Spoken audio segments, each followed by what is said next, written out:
Hello, I'm Pamela Davis. Welcome to episode 117 of the Well Done Life podcast.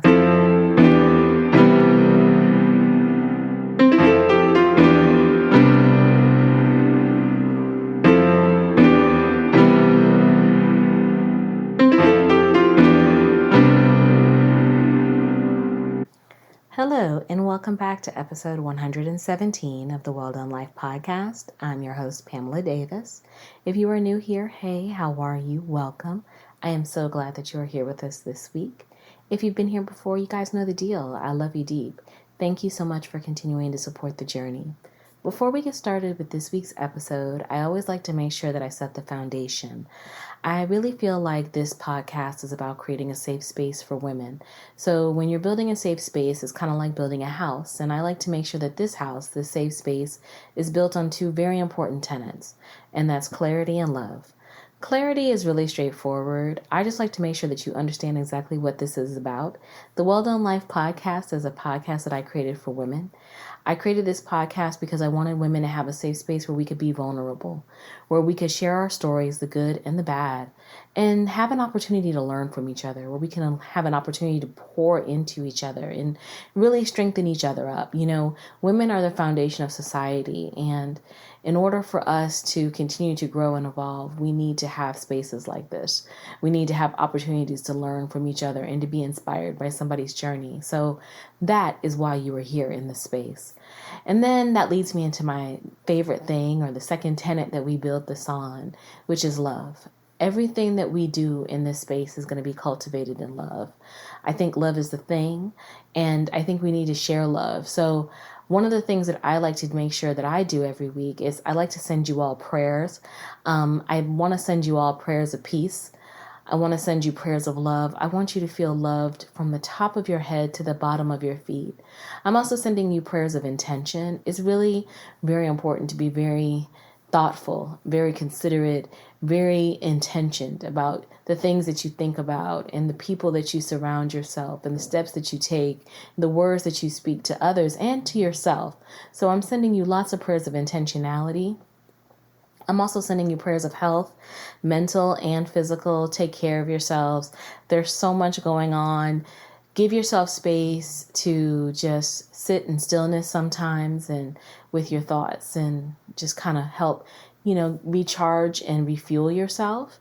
And then also take care of yourself physically because, hey, even though we don't really talk about the panorama as much as we used to, it's still out here in these streets. So you definitely want to make sure that you are guarding your health as well.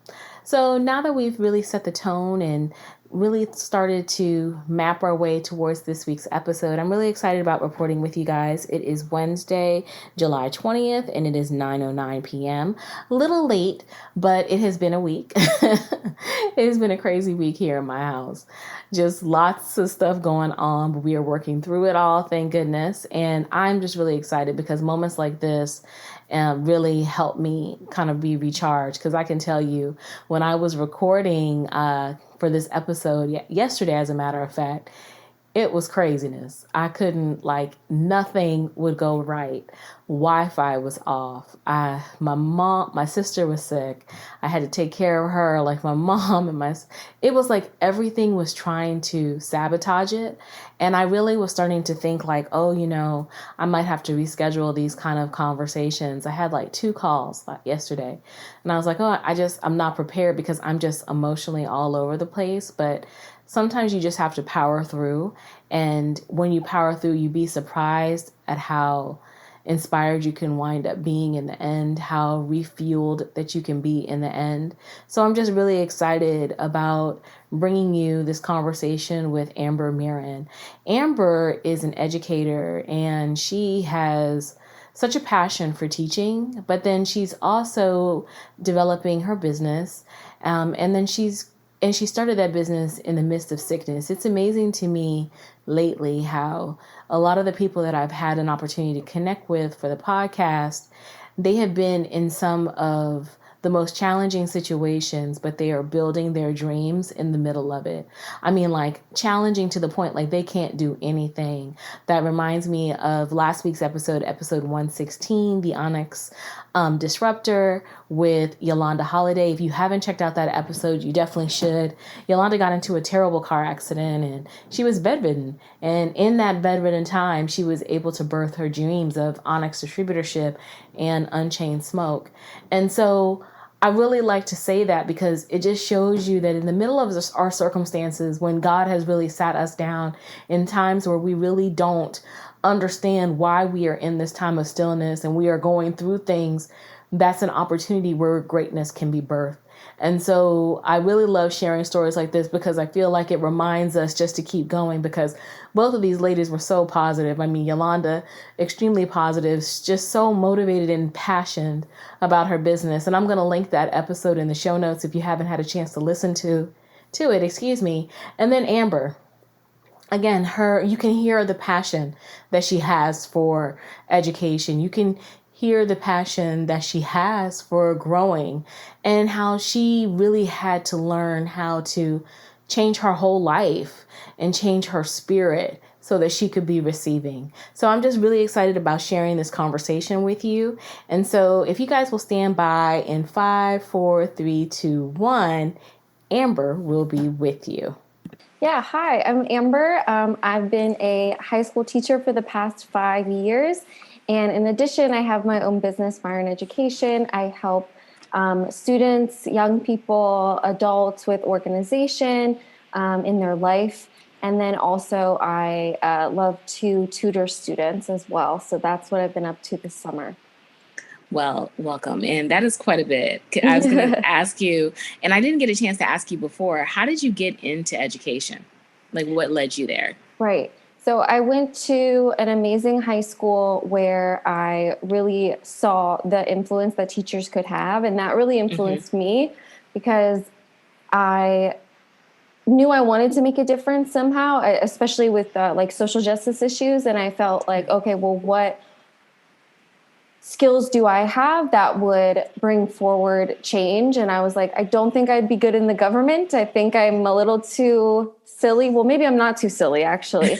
But regardless, I was like, I really think education. And so I just jumped into studying education when I started college. And then I started doubting myself, like, is this really what I want to do? And so I actually took a 1-credit class, like, what do you want to do with your life? Something like that. And it was pretty wonderful. I took all these quizzes and tests and everything just said education, be a teacher. Like everything just kind of reaffirmed what I knew I wanted to do anyway. And so it was just funny. I just spent like a semester being like, yes, okay, I do want to do this, even though it's probably not going to pay super well. And so ever since then, so I've known pretty much since I was 18. So I've been lucky in that regard to really just jump in young and to stay with it. Because a lot of teachers, end up leaving the career after about 5 years because there are many hardships we face. But I'm lucky that I really found something I love. I think that's amazing. And the fact that you got to take a course to kind of help you guide yourself to figure out what you want to do, which I think is so cool. I think I could use that course right now, and so could a lot of us. And like you mentioned, I didn't realize, even though I do have some friends that are educators, I didn't realize that the average teacher only stays in the classroom for 5 years. That's really powerful. What motivates you to keep teaching, knowing that kind of life cycle is on there? So I think for me, it just feels like it really is the perfect job because I wake up and I go to school and I get so much energy from my students. And I'm like, I know that's what I need. Like, I need a job that's going to keep me wanting to come back, keep me energized. It's also a really creative job because I get to create all my own lesson plans. And so I get to create the learning opportunities for my students. I can create games for my students. I can create debates for my students. I can create opportunities for my students to write to congressmen and congresswomen and things like that. And so I feel really lucky that, each year it doesn't feel like I'm doing the same thing. It feels like I'm getting better at reaching the students. So it feels like every year I'm just getting better at helping them and creating a fun environment for them. And then, every year there's a new challenge. I mean, this past school year was the craziest school year I've ever seen. And I think if you ask any teacher, they would agree with you. And so just being there for the students, I felt so useful because I had so many students just come up to me and tell me about their trauma or their mental health issues or their trouble at school. And I just felt like I don't even know what I'm giving off other than I show my love for my students. And so maybe they can feel that. But I felt so useful being able to be like a bridge to them to counseling or therapist or something like that, because it makes you feel like you're there for a reason, right? When you can see the influence you can have. And when you ask other teachers, like, is this what's happening to you? And they're like, not as much. And so you feel like, okay, I am being someone for these students. And so I feel really, really lucky because they deserve to have someone in their corner after the craziness that they have had to deal with undeveloped brains and a year of not really socializing. So anyway, it was the most challenging year, but at the same time, it was really the most like impactful year. So I don't know. I just keep coming back to, I know I want more of that. And I don't think there's anyone who can say that they haven't been impacted by everything that has happened, like with COVID and with all the social injustice, everything that we've seen. But you're right. I mean, kids are experiencing that as they're still developing. Yeah. And so it's a lot for them to process. Heck, it's a lot for us to process. That makes me think, what is one of the most impactful things that you feel that your students have taught you at this point? Absolutely. I think one of the most beautiful things my students have taught me is their honesty and their honesty about their mental health problems or challenges. I think I have so many friends who, their parents thought therapy was weird, or their parents said, no, you don't have any like mental health issues. Like you just figure it out on your own. And I think, so for people my age, some of us can identify with feeling like there's some shame surrounding having mental health issues, which I think every single person will deal with at some point in their life to varying degrees. But the young people that I work with will come up to me and be like, I'm diagnosed with XYZ. I take XYZ medicine. And then they advocate for themselves. I will need to have a break in the middle of class. Or when I feel really stressed, I'm going to need to listen to music. And I'm like, yes, that's wonderful. I mean, in the past, students were open, but also they didn't necessarily always have these tools. And so I think the more that they're open and the more that they're asking for therapy, like they'll come to me and say, my parents don't want me to go to therapy, or, and then I'll be like, I'll send you to the counselor. Like they don't have a say over that, type of thing. Or they might say, I'm already in therapy. And so I've already learned all of these things about how to, better my life and better my view, even if things are tough. And so I love that students are really owning it and not letting shame affect them. Because I think, even for me, like if I'm having mental health struggles, I often feel like, well, I can't share that with people. Like that would be inappropriate or something like that. And so I think with the kids, it's really opened my eyes to, no, actually, the more they share and the more that they know other people are dealing with it, the more comfort they can feel in saying, like, I'm not bizarre to have these feelings. This is valid. And also there are things that can help me. And so I'm not stuck where I am. And so I just feel so lucky to know that they're going to be the future and that it's going to really be, I think, a more accepting space in so many ways.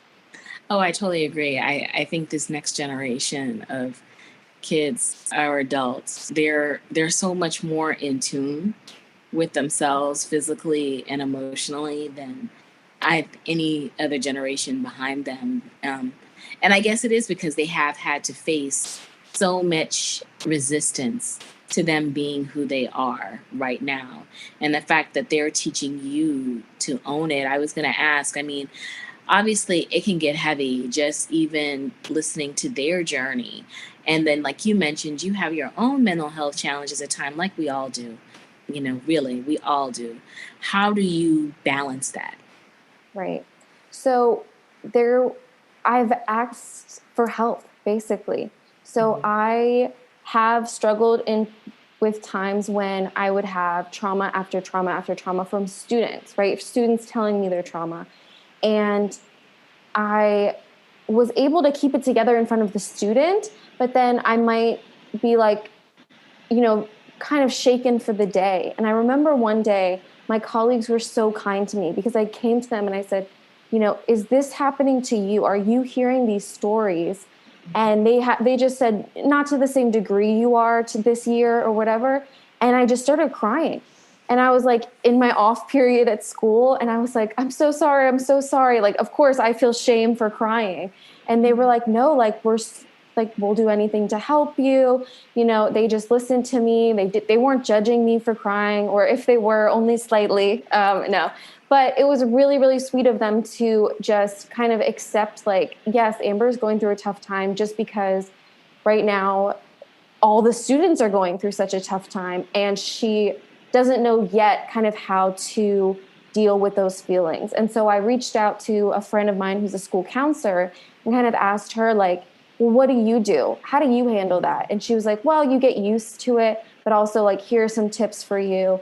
And so I was like, thank you. It was really just me being like, I'm not going to hide that I am struggling with this. I'm going to actually ask people for help. And it was, of course, a life lesson to see all they wanted to do was help me, right? Nobody was there to be like, suck it up, just deal with it. You're a teacher, blah, blah, blah. No, everyone was just there to help me and so that I could help my students better. And it has gotten better. It has gotten easier for me to just follow through with the steps on helping a student through crisis and getting them all of the supports that they need in the school system.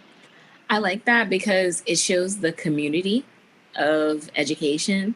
And I guess to me as an outsider looking in, you don't really always see that.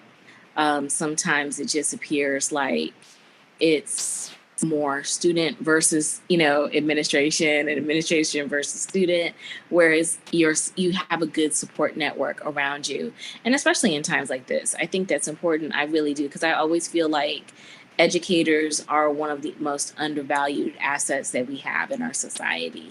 And I don't have children, but I know that, you're giving, as a parent, I'm assuming you're giving your one of your most precious assets to this individual to help shape and mold. So you obviously want to make sure that you value their mental health and that you value the space that they're able to cultivate for your child so that your child can grow and develop. So I love that you guys have that community amongst yourself. And I love that it's giving you that space to advocate for who you are and what you need. How does that impact you as you continue to make the decisions to, teach? Where do you see yourself going in the educational system now? Yes. So I think I started to want to do more, even though this year was chaos. And of course, no teacher had extra time. Right. I started to think about what I could do with my summer. And I started to think about, well, I could get a job at Target, right? I could get a job here. And all of those were fine jobs. But I just was like, I think I want to do something that's more aligned with exactly how I want to help people. And so I started to think about, okay, well, I know I can tutor students, but then it grew from there. I was kind of figuring out well, what are the issues that my students constantly are facing that I can help them with? And I realized so much of it was just not being motivated, having apathy towards school. And it makes perfect sense. And I think I just have this unique ability to be very empathetic towards students who feel that way, because I don't take it personally. I'm like, oh, you hate my class? Guess what? That's because you're dealing with so many issues outside of this classroom, and that's completely fine, right? And so I've been helping students, especially recently, on kind of figuring out what do you want out of your life? Just guess something, right? One of my students just said, I want a lot of pet rats, and I want a skate shop, and all this cool stuff he was saying. And I said, okay, I know you don't like algebra, but you told me you like this stuff, right? And so do you think it might be important to get good enough grades to get where you want to go? And he goes, yeah, because I want to go to business school. And I was like, exactly. So you can have your, skate shop with all your rats and pay for their vet expenses, et cetera, right? And it's just, it's so adorable, but it's kind of flipped a switch in his brain of like, oh, I'm not doing this for other people. I'm doing this for myself. And so I've really been enjoying working with young people and adults on, okay, why should you keep organized? Why should you keep on your journey? Because there's so many hardships that are going to kind of trick you into thinking you shouldn't continue. And that, I can be someone who's in your corner. And obviously you can have a million other people in your corner as well, but I'd love to be somebody who can be there for you and help you stay organized and help you reach your goals, because I just happen to have background in education. And so I kind of know how to help others learn and how to help others grow. And so if this is what I offer, then this is like what I would like to offer. And it's been absolutely a joy to get to do that these past few months. Oh, awesome. Because I was going to say, so this side of your business allows you to tap into the adults and to children. Absolutely. Yes. That's awesome. That is really I feel cool. Lucky. So I work with adults and students, and kind of regardless, it feels like they're one and the same. Yeah, we're all like big kids. Yeah, we're all just big kids. Exactly. Well, I love that. Where, I guess, with your business now, how is your model kind of set up? Right. So right now I'm doing mostly like one-to-one tutoring, coaching, and I'd love to be able to reach people who are outside of where I live. And so I'm hoping to expand the business in that way, just to be able to, maybe even sell my curriculum about how to get organized and how to stay organized. And so I have no idea what will happen. I used to always set very low expectations so I wouldn't be disappointed. And I think I've kind of had a change of mindset about that and been like, okay, I actually need to believe in my vision and believe that I can achieve more than I thought I could even a year ago. And so that's been really exciting for me. Very cool. I was going to say, does your vision scare you right now? Oh, I think a little bit, yes, of course. So kind of what brought me to this was a year ago, I got really sick and I was in bed for 3 months without really a diagnosis. I just couldn't get up, couldn't stand. I was losing weight. I was scared out of my mind that I was going to die, honestly, because I didn't know what was wrong with me. And then I got diagnosed with POTS, postural orthostatic tachycardia syndrome, which didn't kill me, but made me extremely tired, extremely weak. And so I really, when I created this business, I did have doubts of like, how am I even going to have the energy to do this? But at the same time, it was that sparked my desire to reach more people, because I felt like when I was isolated in my bed for 3 months and doing nothing, I felt horrible about myself, even though I shouldn't have, right? I should have given myself grace, but I did. And so what that led me to was I wanted like a bigger life. I wanted bigger influence, and I wanted to try everything because I felt like I had been given, this horrible situation and I had to learn from it.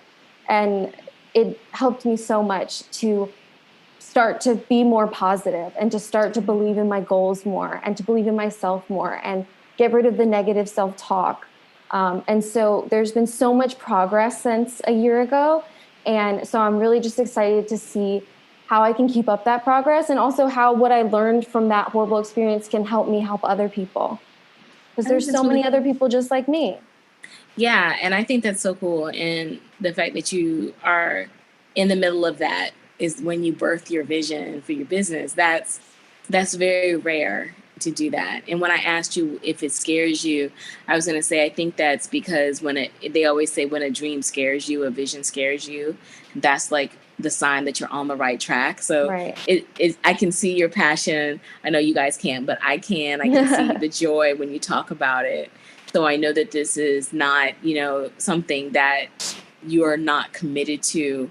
How, if you were to describe one word about where you are right now in your life journey with this included, what word would you use to describe how you feel?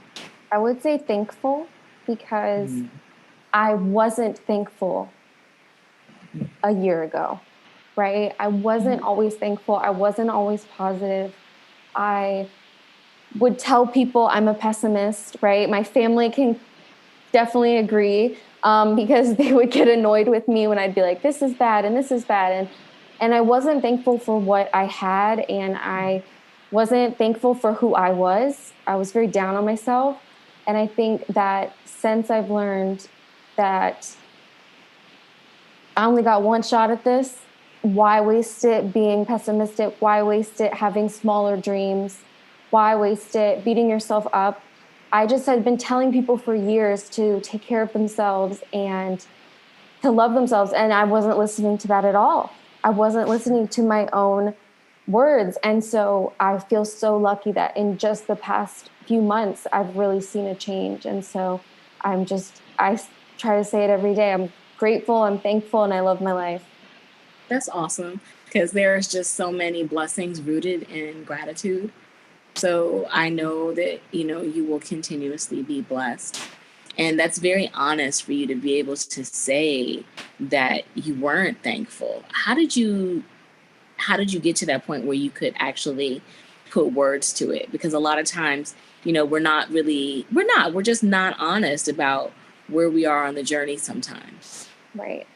I think that I learned a lot from my friends. My friends were on similar journeys, not necessarily that they were pessimistic, but just having mental health issues or going through problems in their own life. And we just had a group chat where we would talk about what we were going through and send each other little tips. Like my friend would send me something and say like, oh, my therapist told me to try this out when I'm very stressed.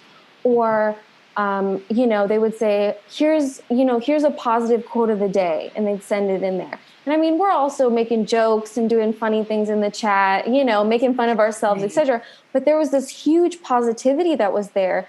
And I saw a shift when I started to really believe in all of the things that they would do as well. Like I started to believe in the power of a positive quote and a positive mindset, and of, having a mantra, and of taking time out of your day for self-care and things like that I just kind of didn't necessarily believe in before, even though I would tell others to do that.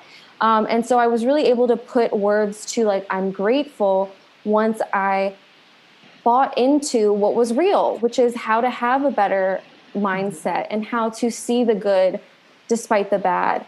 And so I think, as a history teacher, I definitely focused on the bad of U.S. history, and really thought that was the most important thing to teach my students.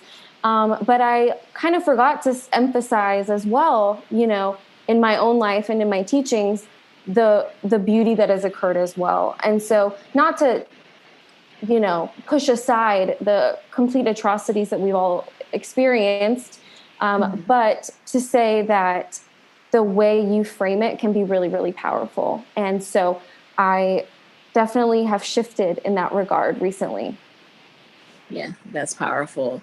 And it is so important to make sure that you have a good circle around you, because that circle can just shift your life in so many different ways.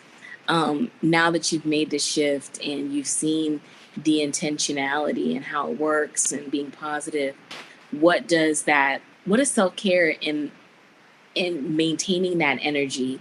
What does that look like to you now? Right. So my friends and I often joke like self-care is not bubble baths. It can be, but it's not all bubble baths. Right. And so for me, I think one of the things is like stopping negative self-talk. So me insulting myself, insulting something I did, I will maybe say that, and I'm not joking. Like they might be like, don't be mean to my friend, because they're talking about me. Like they're like, don't be mean to yourself. So they'll be like, don't be mean to your friend, to my friend.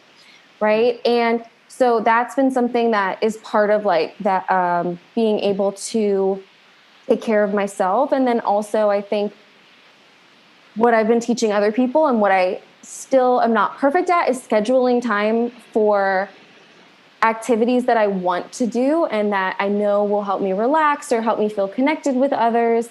And so if that means I have to write on the schedule, like call my sister or, schedule a, pedicure with my friend, then I just have to write that down. And I just worked with a student on this today. He wrote down like 3 homework things he had to do. And I was like, well, write down something that you want to do. What is something you want to do? And I said, now look at the list. Does it feel a little bit more balanced? And he's like, yeah, of course. This is way better. Now I can go for a run this morning and then I can work on drawing in the afternoon. And I was like, exactly. And I said, you know what? I said, look at my list. I pulled out my to-do list and I was like, look, I've got, respond to this email, make this curriculum, but I also have on it these, to some people would sound silly to put on your to-do list, these items of go get your favorite dessert or read for 30 minutes, right? Just to clear your mind, or go outside and take a walk. Like for some people, I think maybe they're already so good at it that they don't need that. But for me, I definitely need to write that down. And so I feel like that has been definitely a big shift for me, is being able to say, okay, I've not only done things for my business today, but I've done things for myself today. Yes. I love that, because it's so easy to get caught up in work. And I'm sure even as an entrepreneur, on top of that with the job, it's a lot. And we always push ourselves down for the sake of, just living up to other people's expectations or doing everything. So I love the fact that you prioritize yourself. And that is so important. You've had quite a journey. If you had the choice where you could change one thing about your journey, what would it be? I think the number one thing I would change is how hard I was on myself, right? Because I think, going through challenges and coming out the other side is a beautiful thing. I don't think anyone deserves to go through challenges, but I think everyone deserves to feel that victory of coming out the other side. But I think that I wasted so much of my time thinking I wasn't doing a good enough job. And that's just going to stop your growth. And so I think that's the biggest thing I would change about my journey, is make that earlier so that I could take care of myself better earlier, so that I could help more people better earlier, and have more time to spend on things I love than to spend on beating myself up about something. I love that. Yeah. It's so funny how we are like our own worst critics all the time. And it's just so unfortunate. So I love the fact that you said that, because I totally relate to that. And that is just something that is so important that we all just stop doing.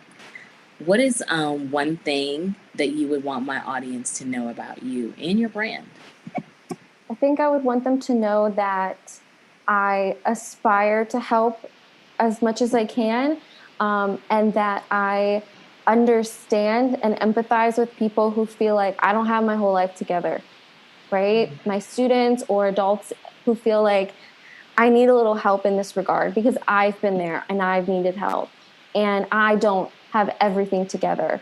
And so I really respect someone who says, I could just use a little bit of help in this area, and I am there for them, and there's no judgment. And, like I said, I want them to come to the understanding that I came to way too late, which is that give yourself grace. Yes. Ooh, that is so true. Because grace is enough, isn't it? Even though we act like it's not, it is enough. Yes. So how can we support you? How can we follow and just be a part? Great. So on Instagram, my handle is at Myren_education. My website is the same name, MyrenEducation.com. And if anyone would like to reach out through email, my email is the same, MyrenEducation@gmail.com. Well, I will definitely make sure I have all of that information in the show notes. And I really appreciate you taking the time to sit down and talk with me, because I love how you've been able to really craft a very positive life for yourself, and that you're prioritizing yourself and you're helping our kids. So we totally need you and appreciate you. So I want to thank you for being on the show today. Thank you so much for having me. Isn't Amber awesome? I'm just so glad that she was able to come on the podcast and talk about her experiences as an educator and her journey with like changing her mindset and becoming more intentional, more positive. It really shows you how the power of changing your thoughts can just open your life up to so many new things. And Amber is a great example of that. So I just, again, want to thank her for sharing her journey. And I want to thank you for listening. I really hope that you guys enjoyed this week's episode. We have a lot of great stuff coming up in the next few weeks. I am working on something special for you guys, something that is truly turning into a labor of love. And so there will be more great conversations going. Definitely, please don't hesitate to share your feedback. Let me know what you guys are thinking of the content, and let me know about things that you want to talk about, or people that you know that should be spotlighted, because that's why I set this up. It's not just that you can sit up and listen to me every week talk. I want to make sure that I am giving spotlight to amazing women who are out here living their best well done life as well. So I will have all of Amber's information in the show notes. I will have my information in the show notes. You guys, please like, share, and subscribe. And I will be back with you next week. I hope you have an amazing rest of the weekend. Take care of yourselves and each other, and we will talk again soon. Bye-bye.